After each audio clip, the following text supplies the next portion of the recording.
여러분 반갑습니다. 김진일 목사입니다. 오늘은 사도행전 6장에서 8장까지 기록되는 한 분의 이야기를 나누길 원합니다. 이분은 비록 사도도 그리고 성직자도 아니었지만 한 집사님으로서 후대의 우리 모든 기독인들에게 귀한 신앙의 본을 끼친 인물입니다. 사도행전 2장을 시작으로 성령에 충만해진 무리들을 중심으로 초대교회가 탄생했죠. 아름다운 공동체를 이루었던 열심히 있는 교회였습니다. 그런데 교회가 부흥해서 숫자가 늘어나다 보니까 뜻하지 않던 문제가 일어나게 되었죠. 교회에서 바로 구제의 사역을 하는데 히브리파 과부들만 구제 대상이 되었고 헬라파 유대인 과부들에게는 구제가 이루어지지 않은 것입니다. 그래서 서로 갈등이 시작되었고 이 문제를 해결하기 위해서 직분을 나누게 되죠. 먼저 그 직분 가운데 사도들이라고 하는 직분이 세워지는데 그들은 기도와 말씀 전하는 것에 전념하기로 결정하고 그리고 집사님 7분을 선택해서 집사들은 구제 일을 담당하도록 다시 말해 성도들을 케어하는 책임을 맡기게 하였습니다. 그 7명의 집사님들 중에 대표가 스데반이라고 하는 집사님이죠. 여기서 우리가 살펴볼 수 있는 사실, 초대교회는요. 특정한 사역자만 일하지 않았다는 것을 알 수 있습니다. 특정한 목사님들만 혹은 사도들만 말씀 전하는 자들이 모든 사역을 감당하지 않고 그들은 오로지 기도에 전념하고 말씀 전하는 것에 전념했다라고 말하고 있고요.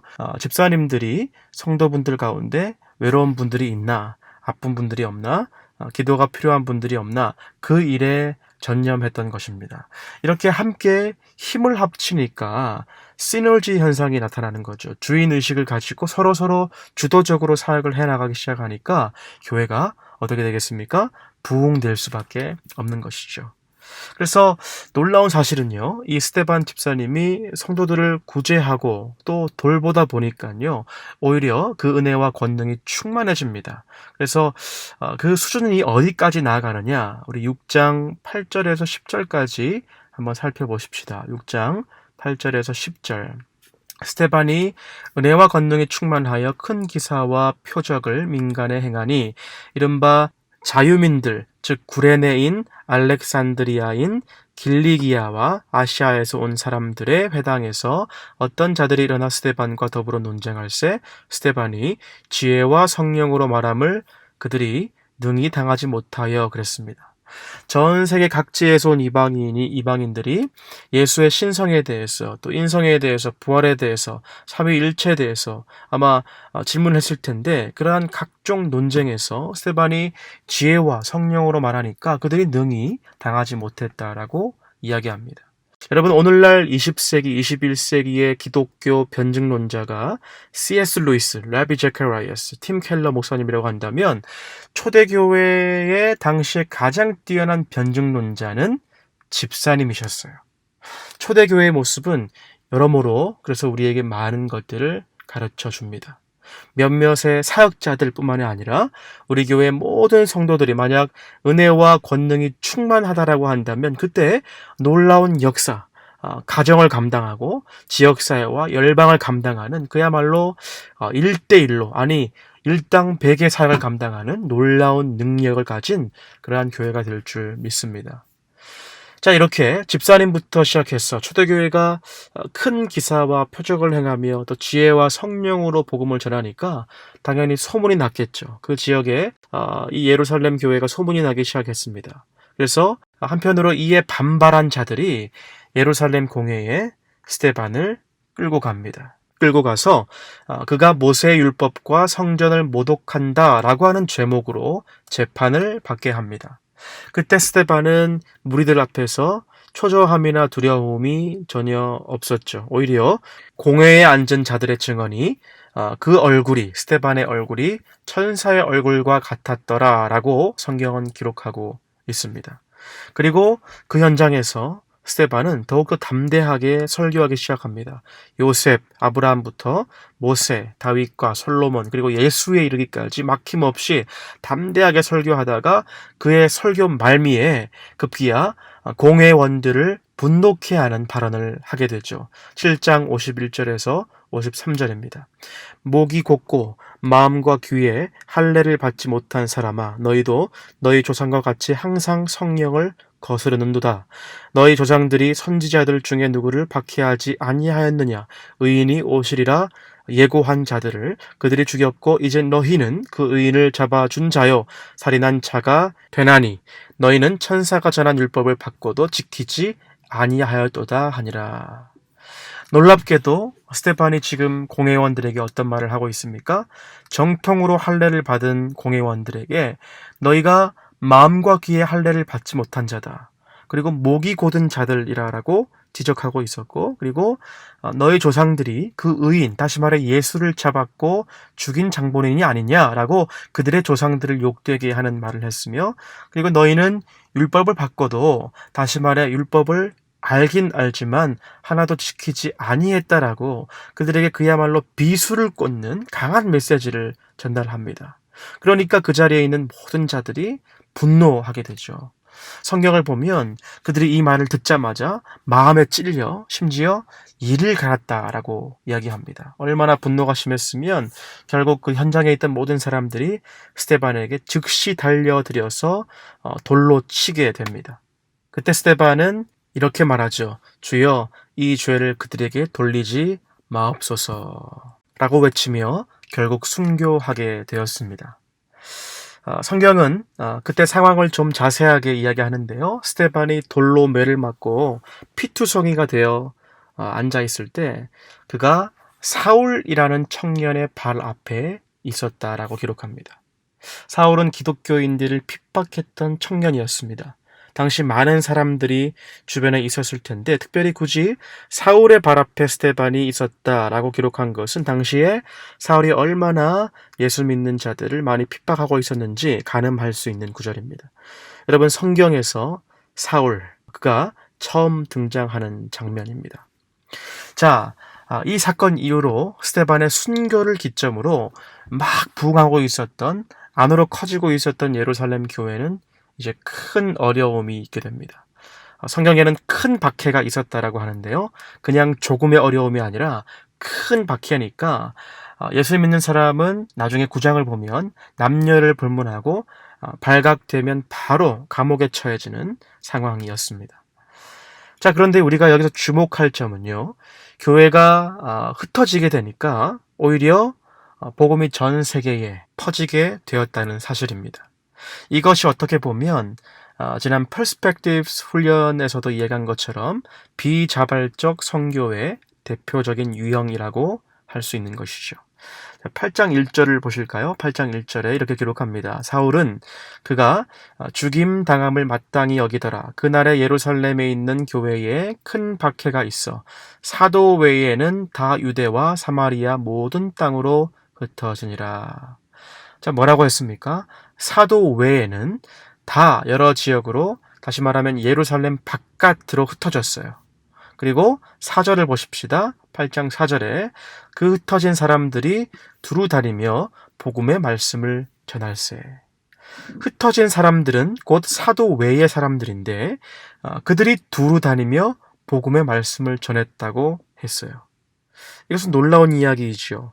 예루살렘 교회로부터 이제는 예루살렘 바깥으로, 비록 교회가 핍박을 당하는 바람에 비자발적으로 전도하고 선교하는 모양새가 되었지만 어쨌든 초대교회 복음을 이방에 전했던 선구자들은 사도들이 아닌 다름 아닌 평신도들이었습니다. 이들은 어찌 보면 사도행전 1장에 나오는 예수님이 자신의 부활을 증언하도록 특별히 세우셨던 자들이 아니었습니다. 오히려 과부들에 대한 구제 사역의 직분을 맡았던 그것이 주요 임무였던 빌립 집사님이 그 예이죠. 빌립 집사님이 나중에 에디오파의 내시에게 복음을 전하는 장면도 나오지 않습니까? 그래서 여러분, 이들을 통해서 팔레스타인 안에만 머물던 복음이 전 세계로 빠르게 확산되기 시작합니다.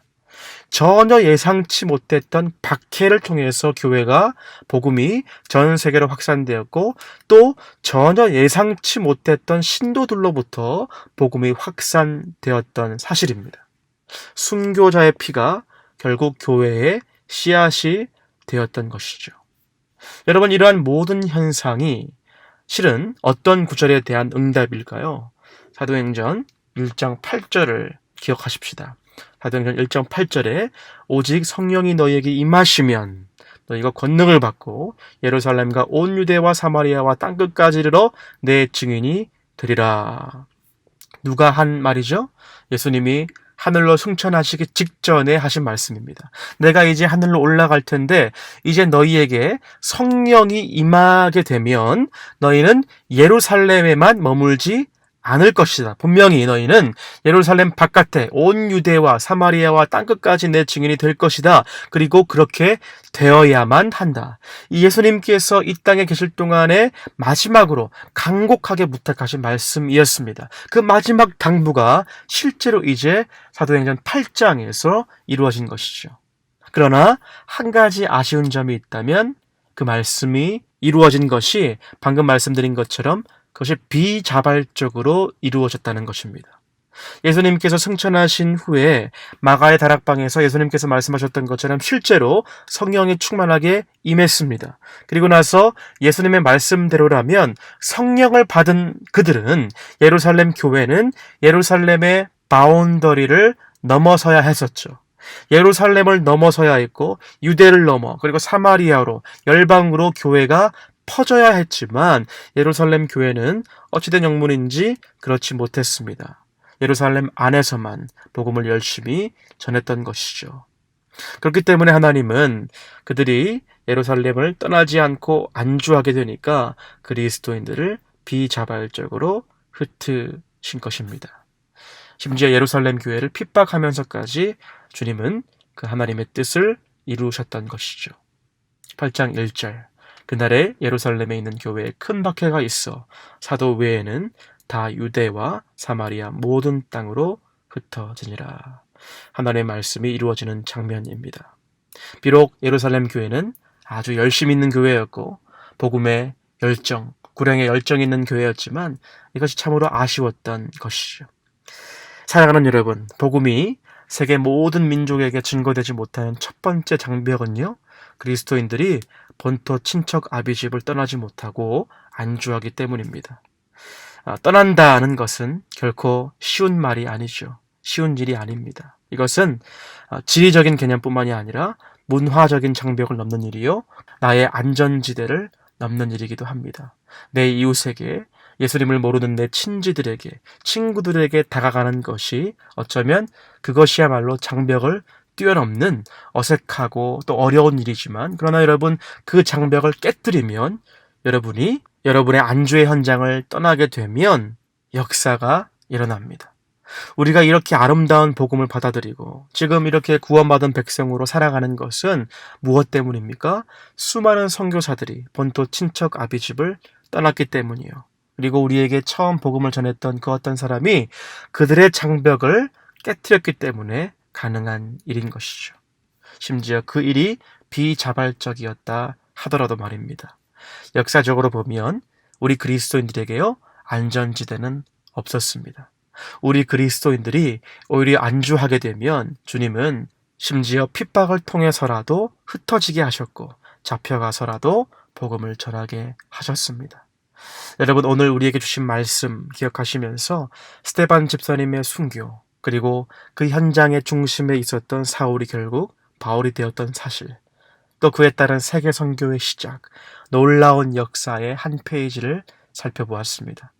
하나님은 오늘도 하나님의 역사를 쓰고 계시고요, 열방을 향한 역사를 함께 써나갈 일꾼을 찾고 계십니다. 바라기는 우리 세교의 모든 성도님들, 하나님 주신 귀한 복음의 열정, 구령의 열정을 품으시고 우리 안에 있는 장벽을 넘어서 하나님 나라를 확장케 하시는 귀한 일꾼들로 쓰임 받으시기를 주님의 이름으로 간절히 축원합니다. 기도하시겠습니다. 아버지 하나님, 감사를 드립니다. 우리에게 복음이, 그 놀라운 메시지가 전달되게 하심에 감사를 드립니다. 그러나 그 메시지가 전달되기 위해서는 어떤 누군가, 메신저가 있었다는 사실을 기억합니다. 그 과정들 가운데 얼마나 많은 분들의 노력과 헌신과 수고가 있었는지 기억하게 하심에 감사를 드립니다.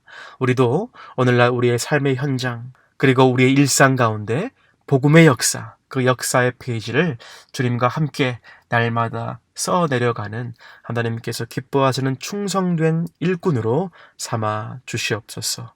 감사드리며 살아계신 예수 그리스도 이름으로 기도드리옵나이다. 아멘.